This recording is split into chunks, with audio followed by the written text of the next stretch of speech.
Welcome to my presentation. I will talk about the digitalization of the price labeling process, and I will show you how to digitize this process in our sales department. The agenda as follows. I briefly introduce the Möbel Pfister company and our implementation partner Aclevion with Stefan today here, and then the initial situation and the idea of how the whole thing came about, and then the project progress, difficulties, pain points and actions, and then just the breakthrough learnings from the whole project. Exactly. The Möbel Pfister is, of course, the best furniture retailer in Switzerland. I don't have to emphasize. We have around 17 branches, soon 18, and around 15,000 employees. Logically, always fluctuate a bit. We are trilingual in Switzerland, so German, French, and Italian. And we have both stationary trade, so really sales in stores, but also e-commerce with our own web shop. Then our implementation partner, Aclevion, is now relatively new with Aclevion, and they are also building up print knowledge in order to be able to offer the print suite as an application. And I have some information about this for 26 employees in Switzerland, and for more information, you can also see the corresponding contacts here. Exactly. Now price posters, as we say in Switzerland, it means the price labels, and separately treated now, not part of the whole, the labels, and they are exhibited or shown on the surface. This means the sales area and the retail language. And as you can see here, it looks like this. So these are really big hangers, mostly sometimes also displays, where a lot of product information is shown. So of course the price, but also a lot of other information like product information, the brand logo, which is very important, and availabilities.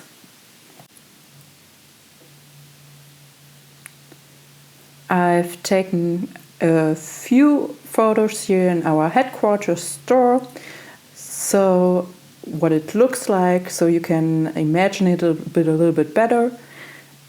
Exactly, and there are also lots of variations of these price posters, from price posters that have two products on them, only a single one, or a list, depending on the use cases, and there is a different template to choose from in order to support product communication or differentiation well. Yeah, now the initial situation was the following. The print suite was already in use with us to produce brochures or brochure catalogs, and that indicated that we could actually say that all the relevant data is available, because what we show in a brochure is also valid for the price poster. So in the sense of omnichannel, then the interface that transfer the data are available. That means we don't even have to build new interfaces, which means the project is cheap, goes quickly, and then purely in terms of user acceptance, we knew that hey, marketing works with the print suite and they actually like working with it, and it also seems to be successful, and that's why it implied to us that yes, sales will also be able to do this successfully, and this project was then set up accordingly. We wanted to create and integrate InDesign templates in order to replace the Word templates and other various tools that we were used to create the price posters. We get away from manual updating of data from Excel files or from ERP systems, or sometimes even the web shop itself that served as a data source. And Then we come to the conclusion. We make a final definition of what we will have in such templates. The rest will be removed. There's no more, with the motto focus on the essentials. And exactly. Then for the priint suite itself, we already had an LLab integration. That means the authorization could be set, so automated actually. Yeah, that means you could configure it cleanly, and then everyone and every person from the sales department automatically had an account with the necessary authorizations. So there was then a training and a Teams call, and yeah, that's when it all started. You thought, okay, training in the Teams call, the few clicks, you can explain that briefly. And then the productive activation. Now the process, these few clicks, actually very simple. You have just a document in the priint suite. You can choose, you can define the validity date. Then when the price of this price tag should be valid, it then draws the correct price based on the date, whether it is a promotion or a discount. Then the article number and the template, just the layout as it looks, and clicks on the generate button and gets the right documents. And yeah, with this assumption, the whole process was actually simple and straightforward, so nothing can stop us, and we went live with it. Then we asked ourselves, did it go well? So what do you think? Yeah, there was quite a clash. I heard the statement, the beautiful priint suite, relatively quickly, very often. And yeah, what happened? You can actually divide it very simple into 3 blocks. We had an issue lack of incentives. We didn't have enough training, no freedom for what the users can do. Then some technical problems. There were also a few unknown variables. This is very typical for technical problems, that they only come to light when the time has come to go live. And then unclear responsibilities, the topic of processes, who is responsible for what, because this project has actually changed the processes and the responsibilities. Also, all 3 points played on a central theme, namely the user acceptance, which has been extremely burdened in detail. As an example, just the automatic creation of such a PDF determines what information ends up on the document, and previously people could determine it themselves. That has basically led to annoyance because these freedoms were no longer given, and that was actually affected the negative attitude corresponding to a negative user experience. Then we had the issue of hierarchy. So the managers themselves said that's a matter for those who have to do it. I'm not interested, and accordingly had no obligations that the thing really gets going on. That led to kind of such a cycle that people look for alternative ways, that we don't use no priint suite, so no feedback, no improvement occurs, and that motivated them again to look for alternative ways. And the alternative ways were just the switch to Word templates, switch to some people who have kindly taken over the work, for the people from the head office, for example. And the result was that there was a knowledge gap. The people could not even log in after half a year, partly. They didn't even know how to do it because they heard it wasn't good. That's why I don't do it. Accordingly, we had another problem to deal with. We had a PIM system project in parallel to the priint project. And we had as a PIM system SAP Hybris. We had somehow patched several major releases, and the interface was only used sporadically so far, namely for brochures, for marketing, etc. And now suddenly, actually, every day, and the update from the Hybris system really destroyed the interface.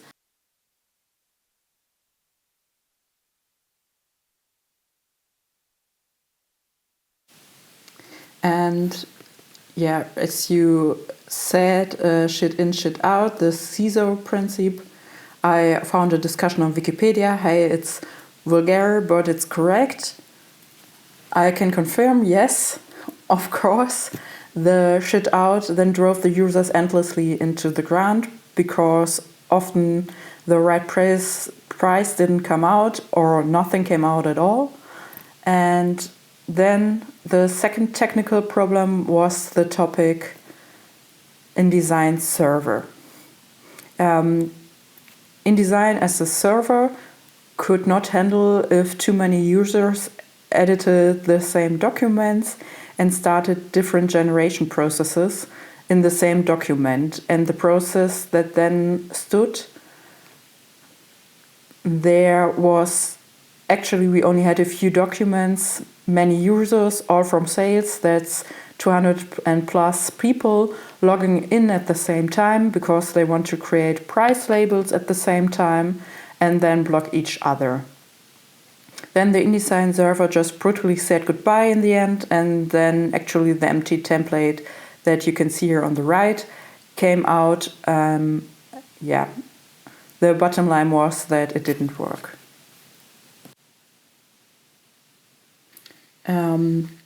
The user acceptance then really became the core problem because people lost confidence in PrintSuite, and of course there are various problems involved.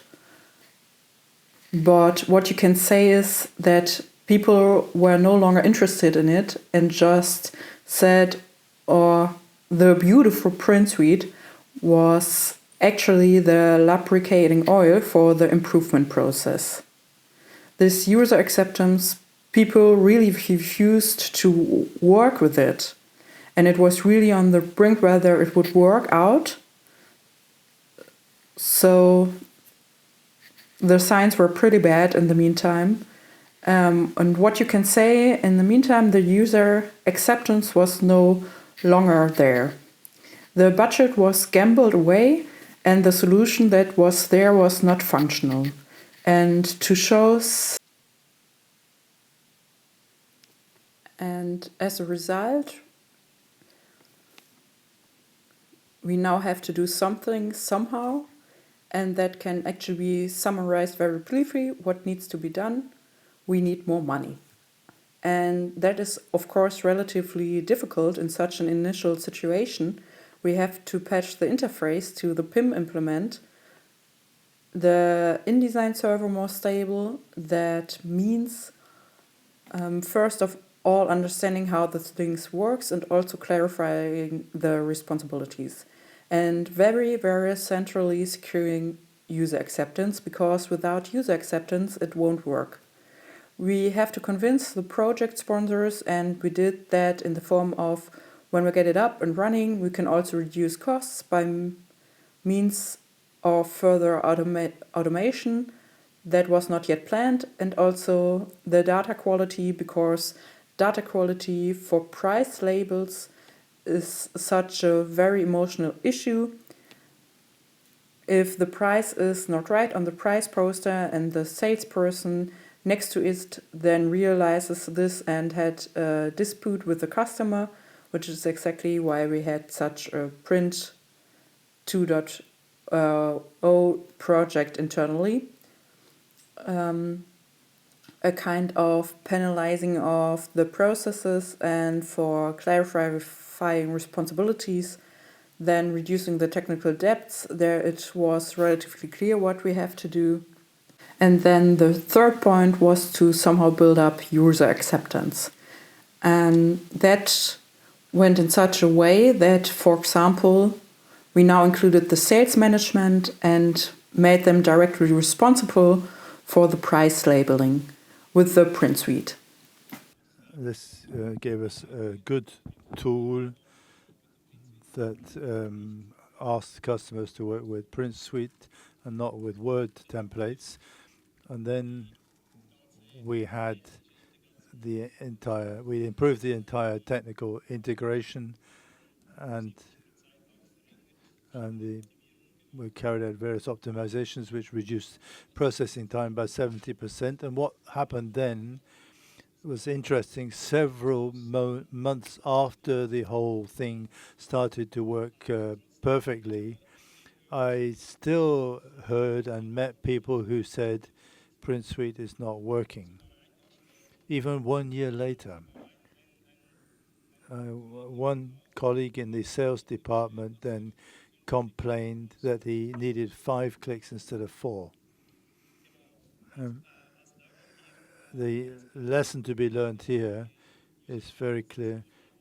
User acceptance that is so low that cannot recover by itself, and you really have to take countermeasures.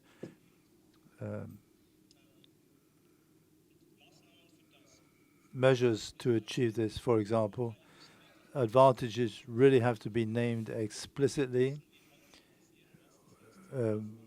We have to sort in terms of automation, the workload reduces, but at the same time, people in sales will only think about what they are losing, which is flexibility. And we trained all the sales managers and other staff and really named the advantages, what is good about the system, and really hammered this home into them, and told them they don't have to type out price labels, make a mistake, and then have a problem with the customer because the price is not correct. Freedom, that really is something we have to explain. You have to say, you do without A, but for that you get B and C, and in total, B and C are worth more than A. This has to be repeatedly explained at various points. So the message is that when you automate, you lose individualization, but this balancing act is necessary and can only be achieved through explanation. We automated, didn't explain it, people didn't understand it and were angry. Today the situation is different. Today we have 240 users in Print Suite who do everything from price labeling through to prospectuses, catalogs. The buying department works on a preparatory basis in preparing the documents, and then they are distributed by the sales personnel. And then we can really say Print Suite has become a central product communication tool. And shortly before that, it was hated because no one really wanted to use it. But we didn't give up. We used the support from the organization to further continue with the automation, because ultimately we were able to start, and we introduced this import app together with Print Suite 2. And the way this works is that inputs is generated with article lists allocated, that can be allocated to the templates. These are filed, they're deposited, and then Print Suite can call up the file and generate the corresponding PS. For example, from between yesterday and this morning, we generated 15,000 price labels for the furniture campaign, which is soon to start. So for now the system is working well for us, and this can work classified by product groups and articles. So we see statistics per branch, per article group, per price, and all this information is forwarded to the customers or the departments as PDF, which they can then print out. and this results in a corresponding reduction in workload. So what does this look like on balance? At the top, you can see the CSV files with all the files, and we have the print suite machinery. All the PDFs are deposited at a depositing location where the salesperson can access this. And this is an example of a price label for a blanket. This automation has, of course, significantly increased user acceptance because people only need to do only have to do what previously were their additional wishes. And now we have reached a situation where in IT we rarely have more than 5 minutes when print suite is not running, and I think that's the biggest praise that we can imagine for what we've achieved. And I always think that whenever the app stops working, I always find it absolutely super. The latest project, as explained at the beginning, alongside the price, we have a lot more product information. At present, we are in the process of taking all the PIM and refining all the PIM and data material that we have, and we've been able to design a nice solution which can be configured. So we have a premium classification part where we've listed all attributes in terms of whether they are print relevant or not, and everything that's relevant is included in this data map. And then we can then keep placeholders for the various products, which can be seen on the right-hand side. This can be allocated on a configurable basis. We can say what figures go where.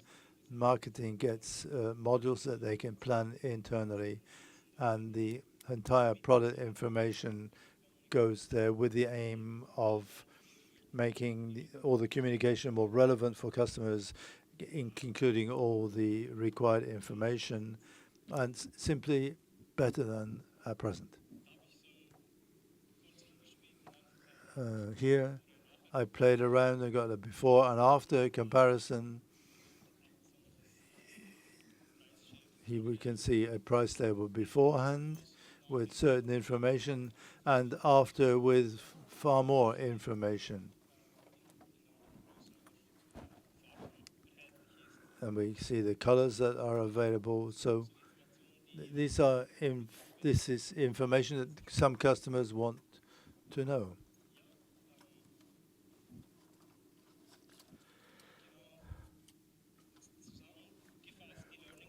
In summary, the lessons to be learned for future IT projects. There are the technical issues, and the technical issues can frequently not be prevented because they only come to light when they are topical. What we could do better here is we need to explain automation because, as a rule, automation reduces freedoms. Those are lessons that we need to learn. And user acceptance is not a matter of course. It has to be looked after. And if it deteriorates, which is we always have IT problems, so the user acceptance can decline, then we must take measures to rectify the situation. And then hierarchical dependencies should be used in order to design the incentives for this type of project accordingly. And we've seen what the lever is for IT projects, where in cases where people involved are far away from the headquarters, the salespeople in the branches, for example. And so this brings me to the end. Thank you for your attention, and would welcome questions. Thank you very much for the presentation. Any questions? I will gladly bring the microphone to you.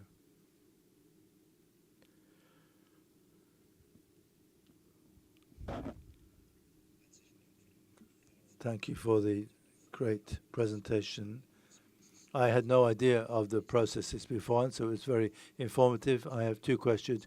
Could you please briefly explain how you created these price labels before the process? Probably you did this for many years, but in a different manner.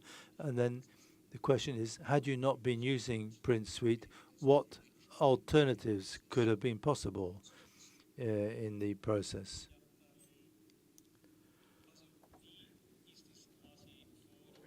So what was the situation with the price labels before the Print Suite? Well, there were various Word templates with logos copied in manually. The prices were typed out, very primitive. There was a central body within marketing that was subsequently outsourced, where an external person took over the hard work in order to put together all the price labels, and these were then handed over to the sales department. It was never complete because the arranged varied from branch to branch, so there was no common denominator that could be delivered to the branches, and the rest was then done by the sales personnel, perhaps at the beginning of the promotional campaign, early in the morning. Can't hear the question. No, we did it in Word. Some PowerPoint templates were circulating. And then the other question was, had we not had Print Suite, what alternatives would have been possible? That's difficult to say.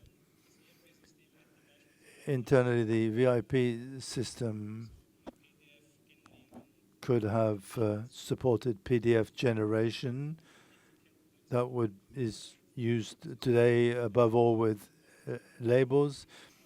That's SAP in our case. We have numerous own developments included in this, but it's not particularly great, and the layout is very limited.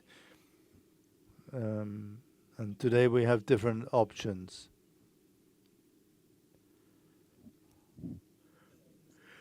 You said you use various layouts like this. Are we talking about 10, 100, 200,000 different layouts required? Number of layouts, well, at the very beginning of the project, we agreed on a number which I think was 10.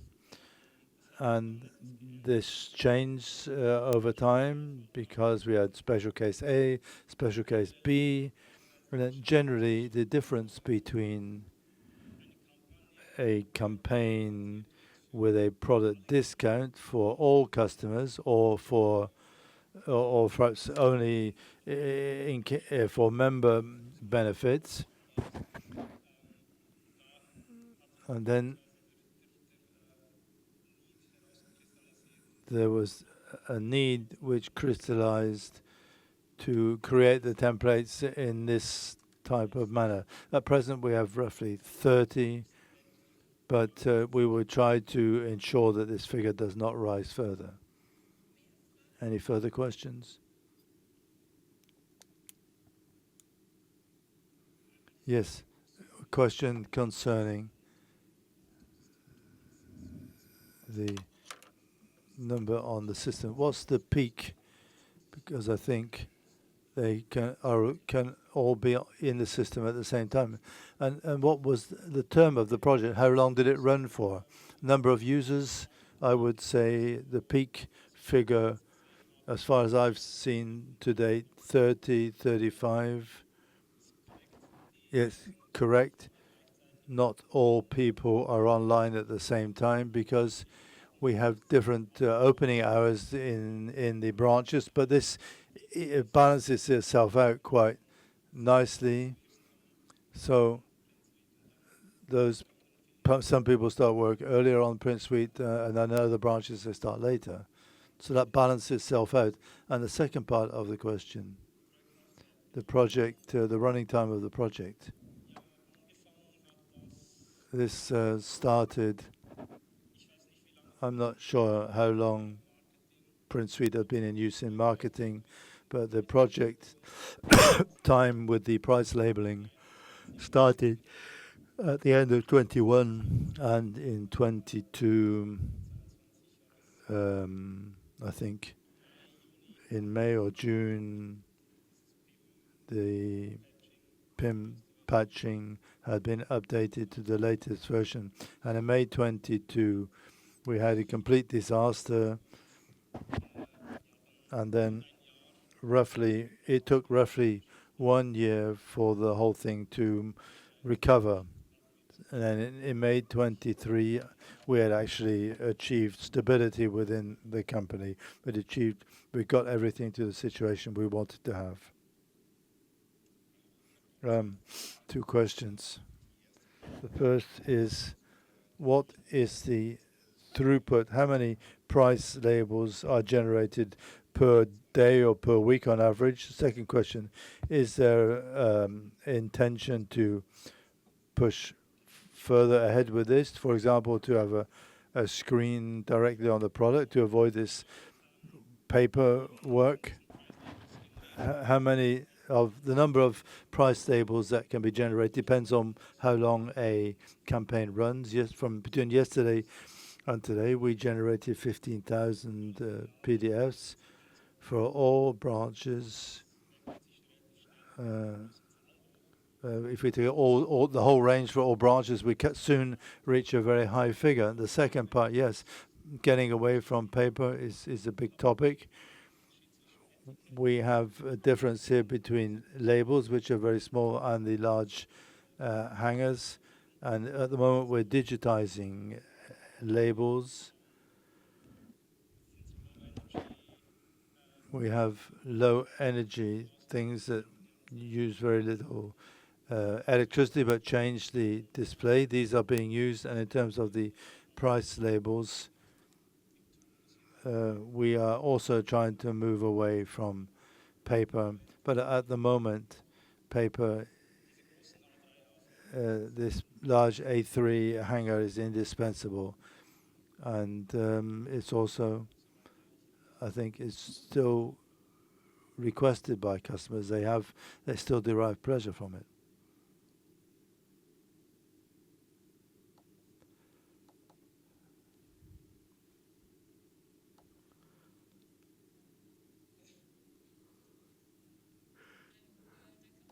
Thank you. From me, I have a question concerning multilingualism. Are the labels always issued in one language, or do you have labels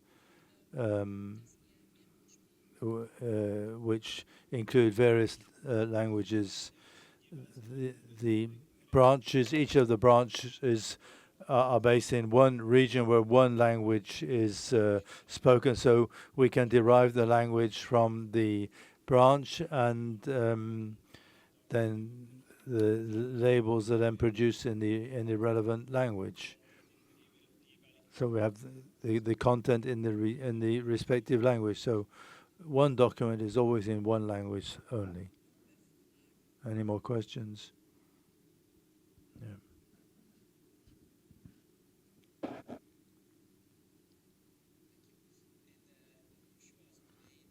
Today you showed us the use case for labeling, and I'm asking the question,